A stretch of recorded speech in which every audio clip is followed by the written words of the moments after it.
Today we are working on a friend of mine. We're in Boise, Idaho here at the Boise State Stop. And a friend of mine called. He's got intermittent charging. It shows 14 volts and then it dies all the way off. And then he'll cut the truck off, cut it back on. Sometimes it works, sometimes it doesn't. But most time he'll cut it off. When he starts it back up, it'll go back to 14 volts. We're driving cross country, so he may go, normally it's when he drops down to idle. He said when he pulls in somewhere, the voltage will just fall. So he bought an alternator, we're gonna stick it on. This truck does have 450,000 miles on the original alternator, so I thought that was pretty good. Mine got 300 and something on the original alternator. My bearings failed, I think his voltage regulator went out. So I didn't get the video mine when I put it on, so we're gonna get a video of this one. So first thing we're gonna do is I'm gonna take this off, and I do have my Serpentine tool here, but his clip was broken, so they zip tied this on. So first thing I'm gonna do is get rid of this, hopefully without breaking anything. Unplug that, the mass airflow sensor, and then the pieces that are normally hooked to the back of the box here are not hooked to the back of the box. They've been off multiple times, I guess. But the next thing is I'm going to take this off right here.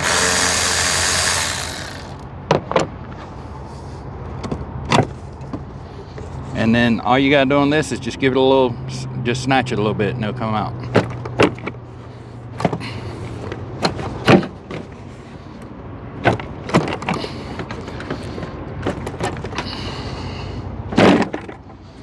Sometimes you gotta get a little rough with it, but it will come out.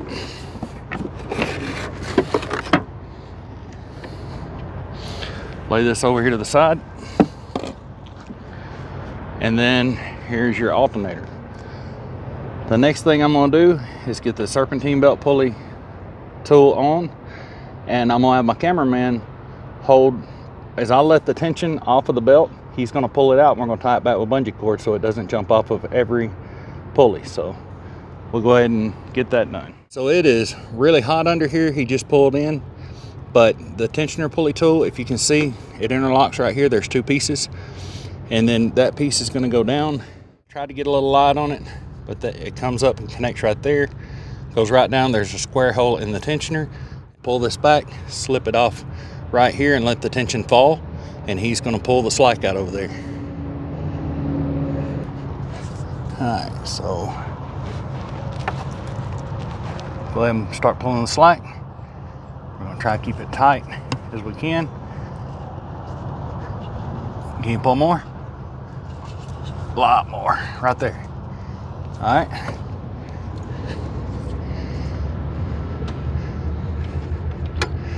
Now I've got my tool back out. I'm gonna lay it up here out of the way and go help him bungee cord that up. Show you the belt is off, but I left it on as many pulleys as I could. And then this is what we got over here. I can't see, so I don't know what you guys can see. But the belt is running right back down through there. And hopefully that'll keep me from having to pull the inner fender out over there to get everything lined back up. Disconnect both of the negatives on both of the batteries. 10mm nut, just loosen it up a little bit. This will slip right off, and then lay it to the side. Just make sure it's not contacting that negative post. I did the same with the other side.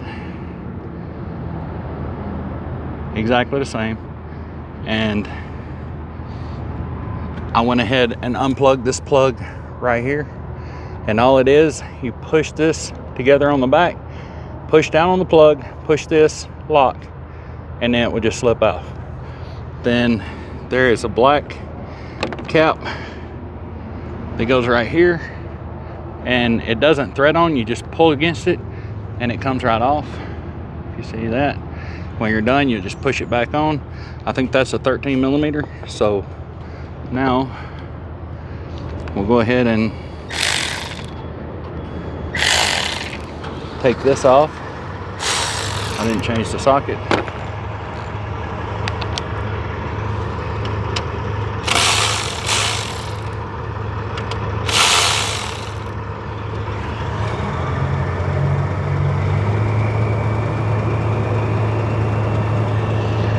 we are in a truck stop, so you may hear the trucks running around here. I still don't want to touch this to any metal, so I'm just going to pull it back in here and kind of hook it on the battery so that it shouldn't go anywhere.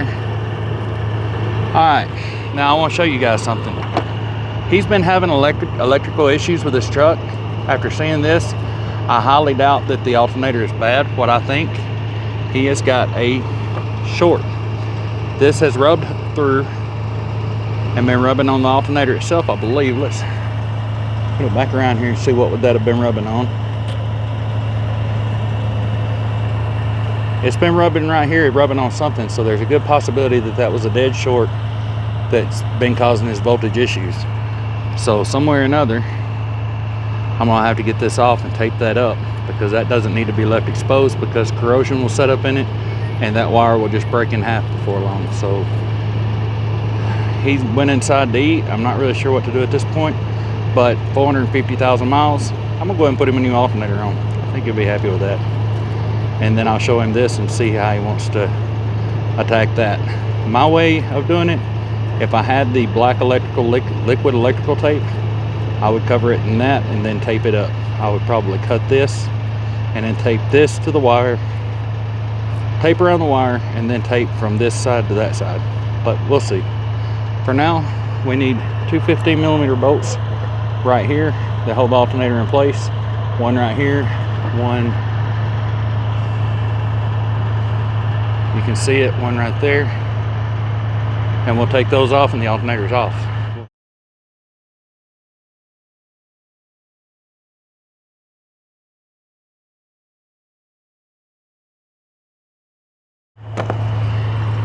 So it's better if you can get back in here and prise that forward, at least on one side. But from the looks of it, I'm not going to be able to. I'm going to just go ahead and try to get it out.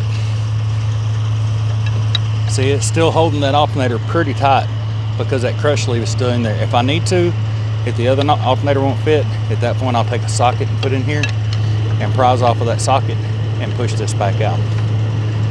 But also, if I do that, that pushed the one on the other side out. So now it's loose and it's going to be very hot when I pick it up.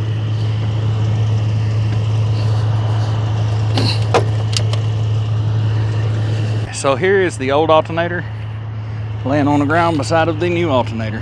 That's exactly how it was sitting on the engine, right like that. Here's a new one. I don't remember where he bought it. It's an Ultima. I wanted to say he got it at O'Reilly's, but I don't think that's their brand. But I went back with a genuine GM alternator because I got 450,000 miles out of the other one. I figured it was worth it to go ahead and get another one from GM. So let's see what's in the box.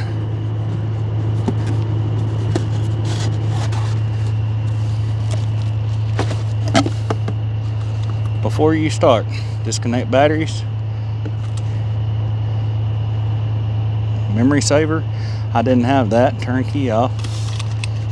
We did all that.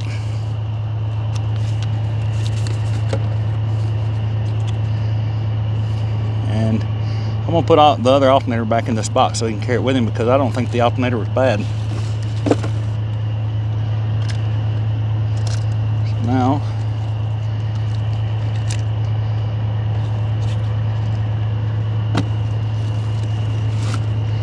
set that right back in there. Put that right there. And I'll probably let him finish packaging that up however he wants to do so. So there she is. Actually, has a new nut on it. I didn't expect that. So I put the old nut back on the other alternator. And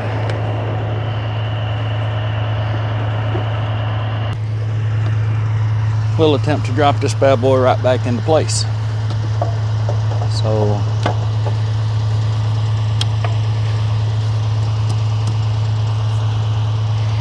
where I did not get that pried out over here earlier, it's being kind of a super tight fit, but it did go. Now it's sitting in there. Take one bolt, put the first hole, and I'll gently lift up on it.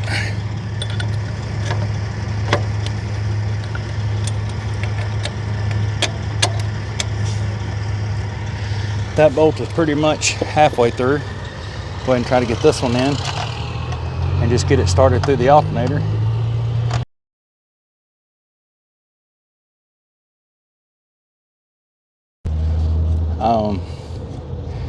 I started that one by hand. This one's a little aggravating because it's got this bracket right in the way. That one started by hand.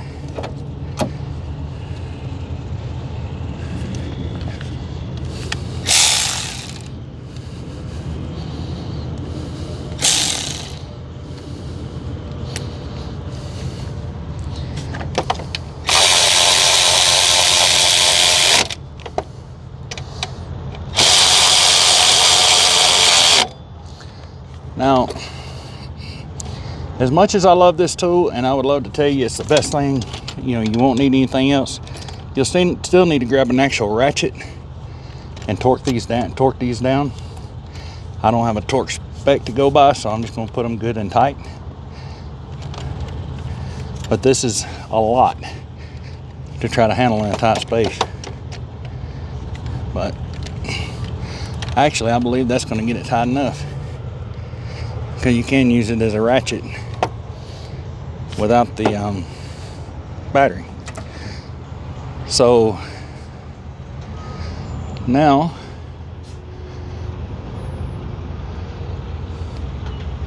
what I'm anxious to do next is go ahead and get the belt back on, because that's the most tricky part. So we'll go ahead and get this back in the square hole on the tensioner. Okay, now go ahead and give me a little slack.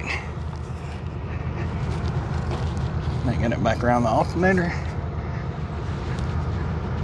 All right, are you on the pulley over there? Okay, now can you get it on your pulley over there?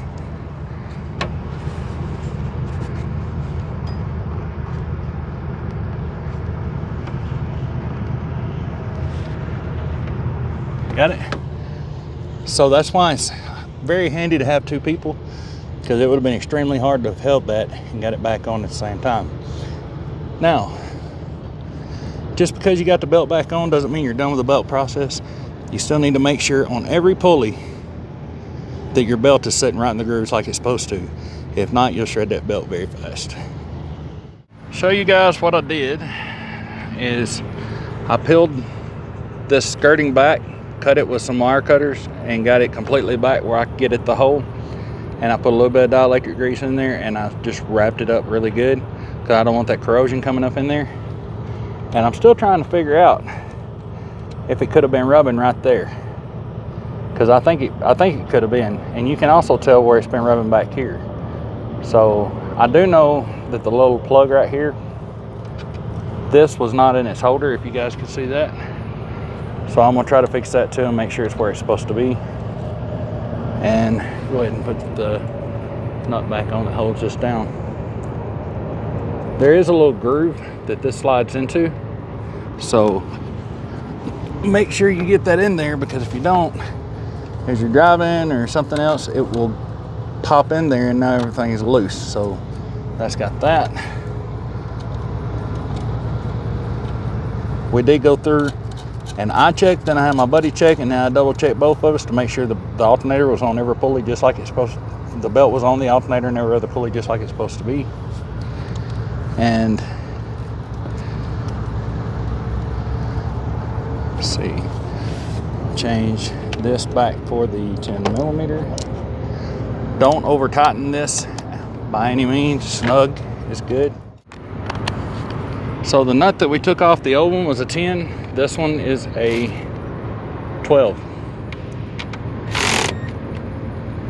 Like I say, don't over tighten it, just make sure it's good and snug. Now we'll take this black plastic cap, push right back down on here, and that went, but it was kind of loose, and that's one reason I like going with the old original equipment alternator. That's the best I can do for that. So kind of loose, but hopefully it'll stick. Now plug our plug back in and Put our air box back on, which is also kind of a pain in the butt because there's two rubber plugs right here and right here, and that pry bar out of there, and you have to line those plugs, these plugs, up with those holes, so it can be a little bit aggravating, but we'll get it. When you're doing this, make sure that you're not hanging on a bunch of excess wires and pulling anything down with it that doesn't need to go down.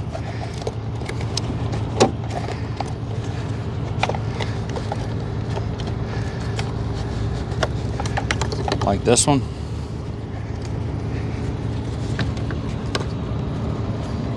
This is a lot easier, a lot easier with the inner fender liner out, because you can actually see where they go.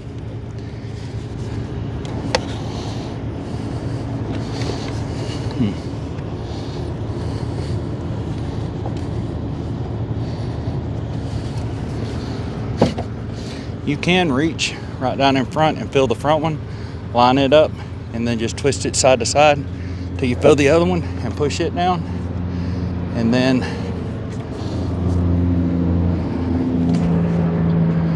we'll go ahead and plug this in.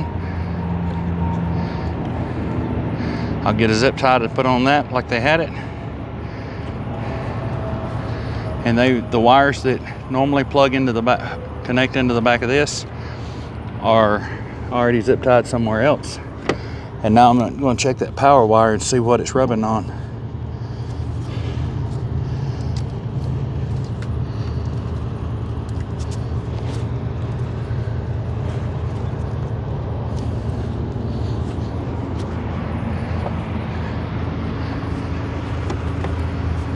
Okay. Change back over to a 5/16.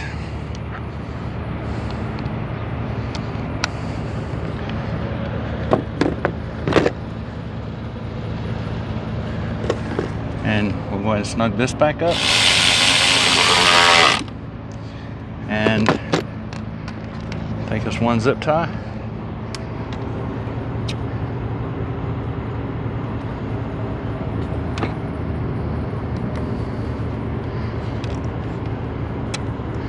The zip tie method is not the most fashionable, but it is important these things stay connected, so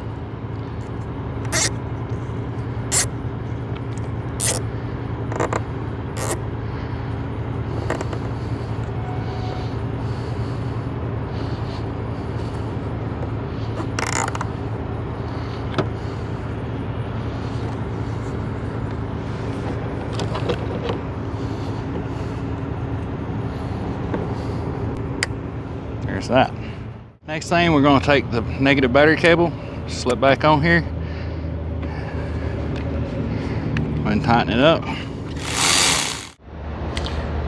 Got that one tight.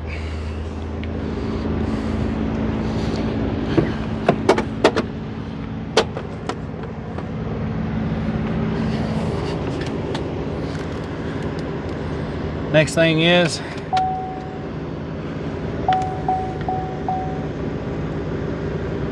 clear that, and I haven't heard my buddy yell that the belt flew off yet, so that's a good thing, which we checked it, it's not going to. And she's sitting right square on 14 volts.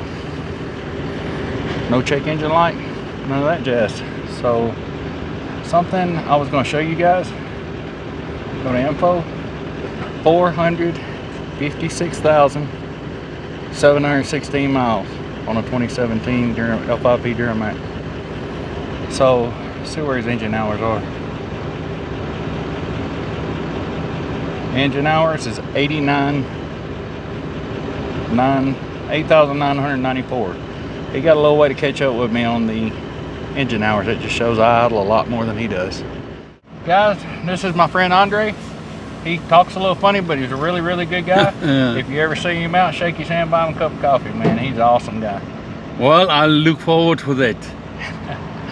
So that is roadside alternator install on a 2017 L5P Duramax. Nothing to it. The hardest part is the belt.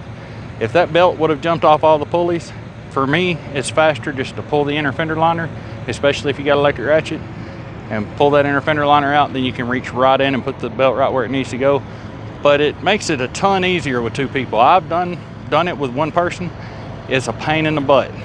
But the main thing doing it with 1 person, if you can get around all the pulleys, then you'll get it on them, but it'll be off on every pulley, and you'll have to spend the rest of the time going around getting it back on the pulley. So anyway, everything seems to be working good. I'm hoping it straightened out some of his electrical issues by taping that wire up, and we'll find out after he gets gone and gets a few hundred miles on it. But thank you guys for watching. Links are in the description to anything I might have used. I'll see you in the next video.